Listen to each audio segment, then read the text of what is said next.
Eastern plus মার্কেটে 240 টাকায় খেলাম 3টা খাবার। কোন কোন খাবার খেলাম আর কোন খাবারের টেস্ট কেমন ছিল চলুন দেখি। শান্তিনগরের প্রাণ কেন্দ্রে হচ্ছে ইস্টার্ন প্লাস মার্কেট, আর এই মার্কেটের নিচতলায় একটি খাবারের দোকান রয়েছে যেটার নাম প্যারিস ফাস্ট ফুড। এখান থেকে নিলাম 70 টাকা দিয়ে ফুচকা আর 70 টাকা দিয়ে মিনি বার্গার। সার্ভ করার পরে দুটো খাবারই দেখতে অনেক বেশি লোভনীয় লাগছিল।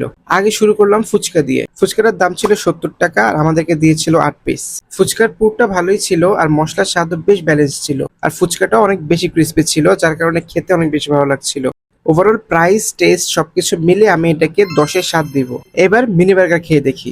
মিনি বার্গারটার সাথে একটু সস আর একটু মেয়োনিজ দিয়েছিল, যেটা দিয়ে খেতে আমার কাছে ভালোই লাগছিল। তবে ভিতরে চিকেনের কোয়ান্টিটি আমার কাছে একটু কম মনে হয়েছে, আর 70 টাকা হিসেবে সাইজটা আমার কাছে ঠিকঠাকই মনে হয়েছে। ওভারঅল টেস্ট আর প্রাইস অনুযায়ী এই বার্গারটাকে আমি দিব 10-এ 6। এরপর একটু সামনে এসে দেখলাম একটা দোকান যেখানে সুইট কর্ন বিক্রি করছিল, আর দোকানের নাম ছিল স্পাইস এন্ড চিল। যেহেতু সুইট কর্ন খেতে আমার কাছে অনেক বেশি মজা লাগে তাই আমি একটা নিয়ে নিলাম। আপনাদের কাদের কাদের সুইট কর্ন খেতে পছন্দ ওটা অবশ্যই কমেন্টে জানাবেন। কর্নের সাথে বিভিন্ন ধরনের মশলা মেয়োনিজ সুন্দরভাবে মিক্স করে একটা ওয়ান টাইম কাপের মধ্যে করে আমাদের কাছে সার্ভ করলো, আর এই সুইট কর্নটার দাম ছিল 100 টাকা। খেতে মেয়োনিজের ফ্লেভারটা বেশ ভালো ছিল, কর্ন ছিল নরম আর জুসি, মশলার ব্যালেন্সটাও ভালো লেগেছে।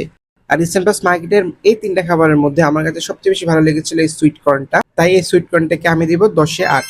আপনারা যদি ইস্টার্ন প্লাস মার্কেটে যান তাহলে আমার সাজেশন থাকবে সর্বপ্রথম এই সুইট কর্নটা খেয়ে ট্রাই করবেন, আর এরপর কোন মার্কেটে খাবার রিভিউ দেখতে চান অবশ্যই কমেন্টে জানাবেন। এরকম আরো অনেক খাবারের রিভিউ দেখতে আমাদের পেজটাকে ফলো দিয়ে পাশে থাকবেন। দেখা হবে অন্য কোনো ভিডিওতে। আজকের জন্য আল্লাহ হাফেজ।